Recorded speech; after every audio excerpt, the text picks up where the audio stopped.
What's up, y'all? Welcome back to the Second Law Sports Podcast.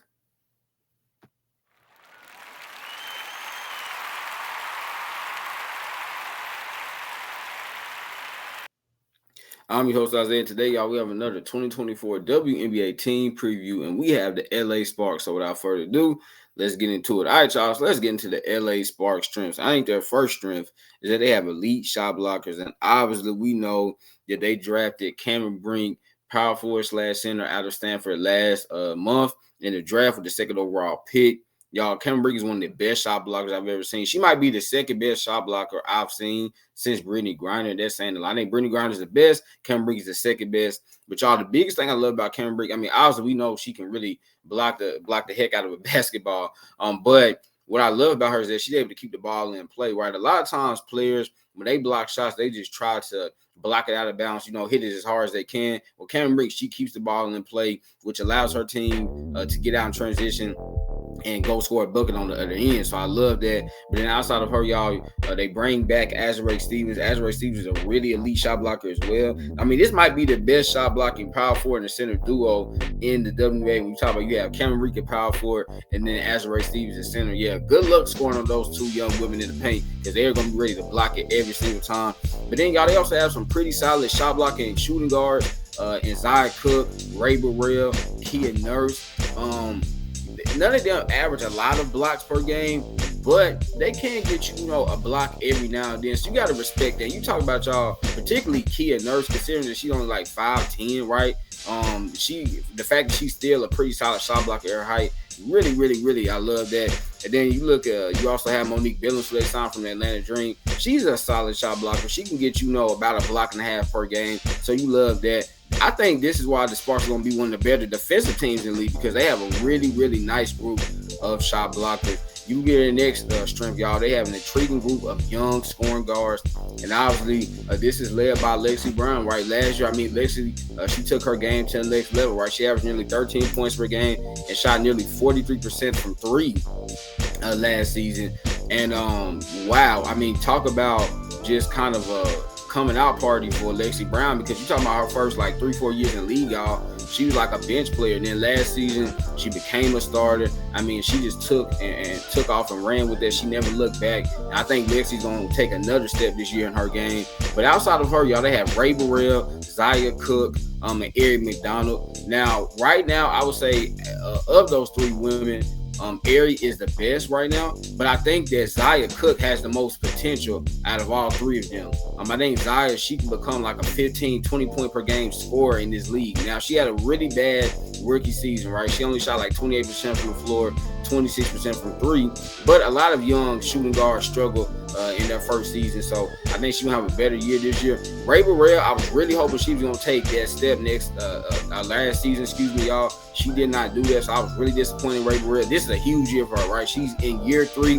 Hey, Ray, it's time for you to step up, have a great year. And then Ari McDonald, again, like I said, I think Ari is the best out of them right now because, she's shown she can be a solid player in this league, her first 3 years in the league. But I just don't think Ari is that great. I think, y'all, because she's only 5'4", 5'5", she's never going to be able to really be an elite player. But I think she could be a good player. But all three of these guards can really score the ball. Let's just see if they can do it with a little bit more consistency this season. You look at their next strength, y'all, is that I think they have a lot of tough and scrappy players. You're talking about a team that's not the most talented team. But I think because of the makeup of this roster, they have players, y'all, that are made of the right stuff, right? They have players that are going to give you 100% effort every single game. And you really have to respect that because there are some teams, y'all, that are really talented, but their players, they might give you 50% effort one game. Then the next game, they might give you 75% effort. But I think with the Sparks, these players are going to give you 100% effort every game. And that is something that Kirk Miller, that's what he embodies. You talking about when he was with the Connecticut Sun. Connecticut, they were just tough. They were physical. They were scrappy. They played great defense. They were like junkyard dogs. And even though the Suns will have some games where they just score a lot of points, it was still going to be a dogfight with them, y'all, because their defense was so good. And you talking about they had a collection of young women that constantly just kept going and never gave up. I think the Sparks are going to be very similar to the Sun because I just think that they're going to consistently just go against you. They're never going to give up, and they're going to give you 100% effort every single game. Really, this, to me, y'all, the player that really embodies this on this roster is De'Erica Hamby. But they also have other players like I said, Eric McDonald, Zaya Cook, Ray Burrell, Kia Nurse, Monique Billings, right? Stephanie Talbot as well. All those women can give you 100% effort, and you gotta love that. And to me, y'all, their last strength is that they have very good rebounds. You're talking about a team that last year only averaged about 31 rebounds per game. Well, that number should go up a lot because they added Cameron Brink and Rakia Jackson in the draft. You're talking about Rakia Jackson averaged about 8.2 rebounds per game last year for the Lady Volunteers. Cameron Brink averaged about 9.4 rebounds per game for the Stanford Cardinals. So love that. I mean, you're talking about that's like 17 rebounds per game between the two of them. But then again, bringing back Ashray Stevens, who averaged about 6 rebounds per game for you last year, bringing in Monique Billings, and she's a solid rebounder. And then also, I mean, I'll give Eric McDonald this, y'all. For her size, she's not a bad rebounder. So I just really love the rebounds that they have on this team. But y'all, let's get into the LA Sparks weaknesses. I think their first weakness is that they don't have any playmakers. They have no playmakers on this roster. I was very surprised that they traded away Jordan Canada because, y'all, last year she was their only, and I mean their only playmaker, right? They didn't have another player on this team outside of Jordan Canada that averaged 4 assists, right? She averaged 6 assists. Everybody else was like at 2 something, right? That's not great, y'all.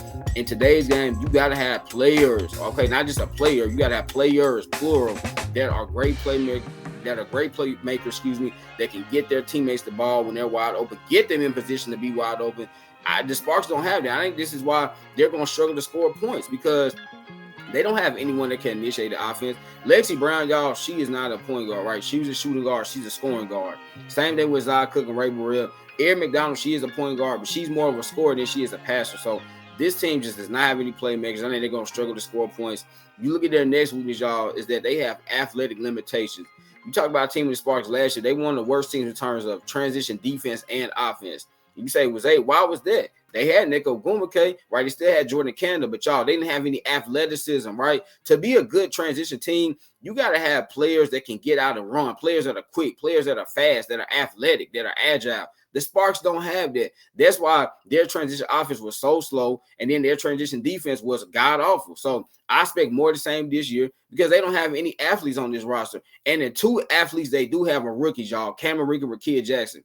But they're rookies. It's going to take them some time to get used to the speed of the WNBA game because the speed of the college game and WNBA game, 2 totally different speeds, y'all. Like the WNBA, these women are really, really moving. At college, you got some players that are moving, other players that are slow like molasses. So I just think that the Sparks are really going to struggle in this department once again like they did last year. To me, y'all, their next weakness is that they don't have a true star player on the roster. And listen, I know I sung Lexi Brown's praises, and I love Lexi Brown, but she's not a star player. She's a good player. She maybe could be a star player this year, but right now she's not a star player. She's just a good player. And outside of her, listen, again, I love Cameron Brink and Rakia Jackson, but they are rookies. And so I just look at this team, and I'm like, you don't even have a true star player, which is not great because all the elite teams in the league, y'all, they have elite players, right? Not just an elite player, they have elite players. The Aces have elite players. The Liberty have elite players. The Wings have elite players. The Sun have elite players, right? So I just think that the Sparks, because you don't have a true star player on this team, it really limits how many games you can win. And then, y'all, I think their last weakness is that their shooting is very suspect outside of Lexi Brown. Now, again, I said earlier, Lexi Brown shot nearly 43% from 3, which is amazing, right? You love that. But outside of her, y'all, they have a bunch of average or below average 3-point shooters. I know Ray Burrell, she shot 39% from 3 last year, but y'all, she only took 41 attempts. So I want to see Ray Burrell increase that volume, right? I want to see her shoot 4 or 5 threes a game.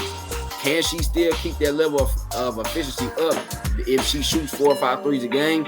We have to see, right? Zaya Cook, I said earlier, she only shot 26%. Eric McDonald is more of a driver than she is a shooter. So this team just does not have any good shooters outside of Lexi Brown. Again, y'all, I just think the Sparks are going to be a really bad offensive team. You talking about they don't have any playmakers, they don't have a true star player, and they don't have any shooting outside of Lexi Brown. But y'all, let's get into my statistical projection. So I have Lexi Brown averaging 16.2 points per game, 2.7 assists per game, and I have her making 92 threes.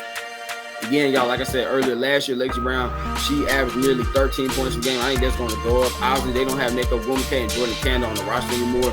So I think Lexi Brown, her points are really going to go up, and you're going to see her attempts go up too. Like, I wouldn't be surprised if she averages like 20 shots per game because this team's going to need it.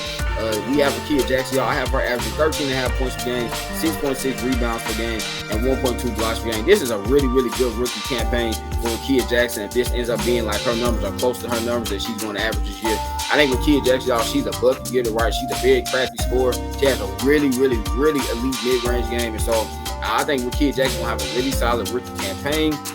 And then y'all finally we have Cameron Brink. I have her averaging 12.6 points per game, 7.8 rebounds per game, and 2.4 blocks per game. I do think that her points can go up a little bit more than this. Like I could see Cameron Brink maybe averaging like 14 points per game.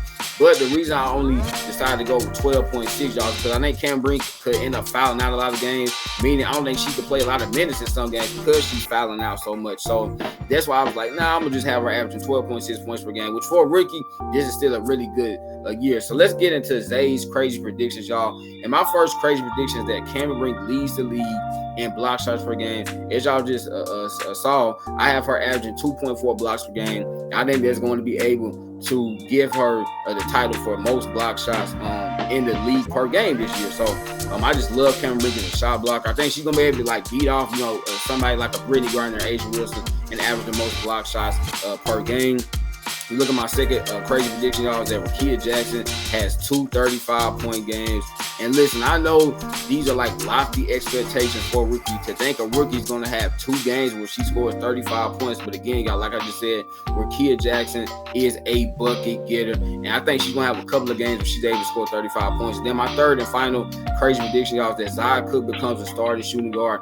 I just feel like this season, Zia Cook's going to like have a really good sophomore campaign. I think now she's used to the speed of the game. She's used to like kind of the defender she's going to have to face. You look last year, y'all, Zia, she's really struggled going against like elite defenders in the league because I think she realized, okay, in college, there's some good defenders. In the WA, there are elite defenders. But I think now that she kind of has that figured out, I think Zia's going to become the starting shooting guard, and her and Lexi Brown are going to form a really dynamic point guard and shooting guard combination. But y'all, let's get into my record predictions.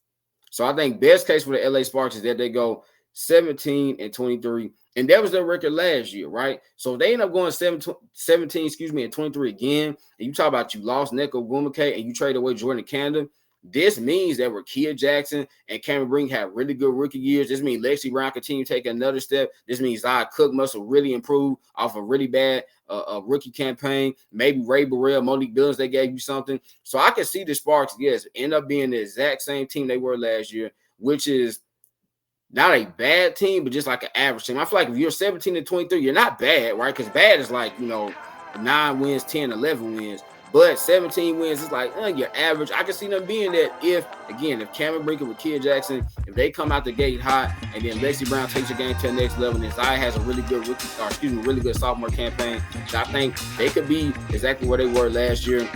But y'all, worst case though is 10-30. If let's just say, this team, their shooting is just so bad, like I'm predicting it to be, and their defense is not able to like make up for their bad shooting, that they're not able to stay competitive in any game, that Akia Jackson and Cameron Brink, they don't have, really good rookie years, that Lexi Brown doesn't take the next step, then yeah, I can see them being this bad, right? And this will probably be the worst record in the league if they only win 10 games. But y'all, my prediction for the LA Sparks is that they're going to go 13-27. Again, the Sparks are going to be competitive in a lot of games because of the toughness, because of their defense, and because of their no-quit mindset, right? They just have players that will not quit. That's going to give you 100% effort. But at the end of the day, y'all, they just don't have the talent and they don't have the shooting and the playmaking that you need to be successful in today's game. So I think the Sparks are only going to win 13 games. But it would be competitive, though. Again, like I don't see them getting blown out in a lot of games. But at the end of the day, the more talented team is probably going to beat them, in the end with like 3-4 minutes left to go in the ball game. And I think they're going to start to pile up some losses. But I think for the Sparks, this season is all about developing your young players. Akia Jackson, Zia Cook, Cameron Brink, Eric McDonald. If you can develop them and you can see them become really good players for you, cornerstone franchise kind of players for you, then this will be a successful season regardless of the win-loss record. So there y'all have it, man. That was my 2024 WNBA team preview of the LA Sparks. Remember, y'all, that is good message, so make sure you get your daily dose. Y'all know I'm an internet man. I love y'all. God bless. Peace.